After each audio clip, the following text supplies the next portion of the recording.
meant to be lived out. Our faith is meant to be lived out in every sphere of society. And the last I talked to you, you were doing some crazy things in the city that you're from, and you had just incredible testimonies. Can you tell us a little bit about that? Absolutely. I mean, yeah, I was looking over this very idea, Stacey, with a team member recently, and almost 5 years ago. So I've been talking about this for a number of years, as many other people have as well. Almost 5 years ago, I put out a post that said the days of Sunday morning only Christianity are over. Awesome. And, knowing that, it's vocational ministry as far as people who it's their full-time job to be in ministry is less than 2%. Even if you look at the tribes of Israel, right? It wasn't all of them that were vocational. It was one tribe. That means the majority of everybody else, they were going out there and working. So I feel like there's this idea that, in order to be a quote unquote minister, you have to be in vocational only ministry. You have to be a pastor, you have to be at the house of prayer, whatever it is, you have to be an itinerant minister, but that is just not true. If you love Jesus, then you have to be one who takes his love to the ends of the earth, whether that's crossing the street or crossing the ocean.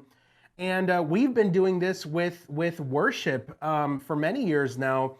Like Stacey was saying, we've had some pretty cool testimonies even here in Austin, Texas, where I live. So a few years ago, there was, let me give you a little bit of context actually. So here in Austin, Texas is the live music capital of the world.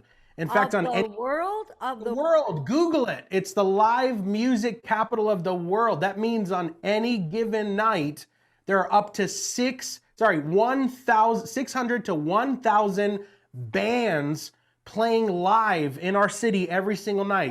And I'm not exact. Yeah. That's more than Nashville, Tennessee, which I thought was 100%. Wow. Yes. And I'm not exaggerating when I say this. We literally have live music in grocery stores, inside shopping malls. Like there is live music everywhere here. And we're a singing city. So I began to hear about this years ago before we moved here. And I said, man, what if the live music capital became the live worship capital? And so we moved here with this burning passion to see Austin raised up as a live worship capital, man. So here in this city, especially for those who are in the US, maybe you've heard of Austin City Limits.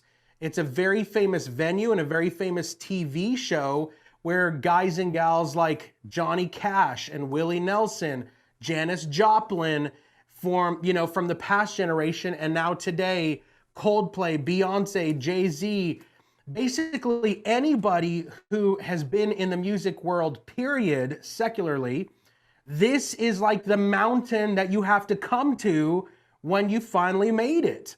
And so around that concept, we have one of the largest music festivals in the world here called Austin City Limits. And we have multiple festivals here, but the Lord has been so gracious to us. We were able to host the very first worship event at Austin City Limits just a few years ago. Okay, incredible. Let's go back for a second. So Go for Austin City Limits is a international music festival held annually in the city of Austin.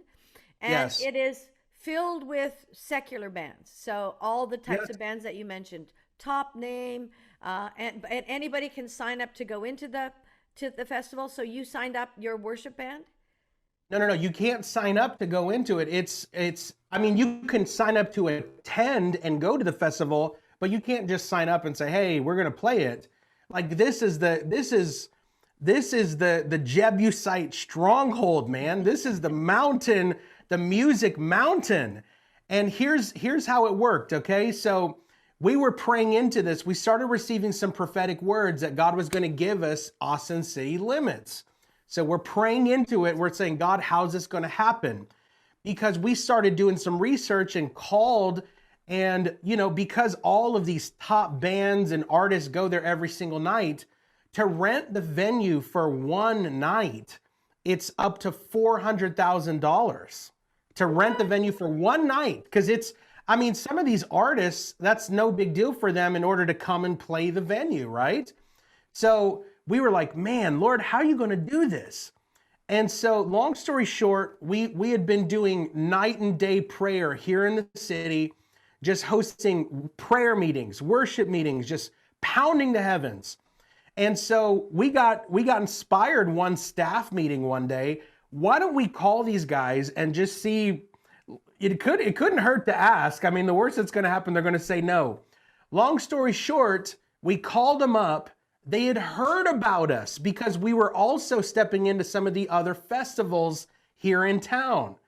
And one of their people got rocked by the Holy Spirit at another secular music festival that we were part of. Wow. So they said, hey, aren't you guys them? And we said, yes, we're them.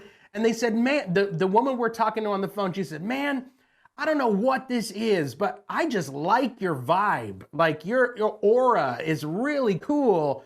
And I'm sitting there laughing, going, this is Jesus, like, you don't know. And so she goes, you know what? Let me talk to my boss, but I absolutely want to make this available for you. And let me just see what we can do. 24 hours later, she calls back and she says, listen, we discount, we're gonna chop it in half. It's not 400K, it's only 200K, and you guys can come in here and do whatever you want.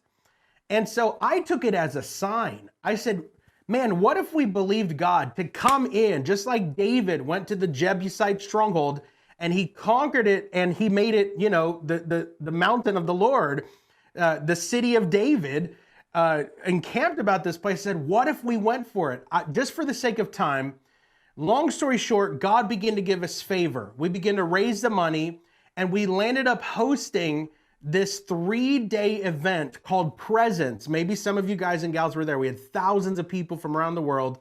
Presence at Austin city limits. Now, here's what I really want to get to. You talking about taking it outside of the four walls of the church, okay?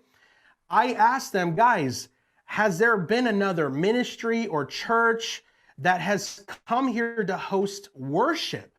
And the guy said, listen, I've been here over 20 years. I'm the event manager. As far as I know, you guys are the only people that have ever brought your kind of music into this place. And I prophesied to him and I said, listen, there has been a sound in this place. There's been all kinds of sounds in this place before, but I promise you, this venue, this whole organization has never experienced a sound that's going to go out when me and my crew come, okay? And he's laughing. I love that.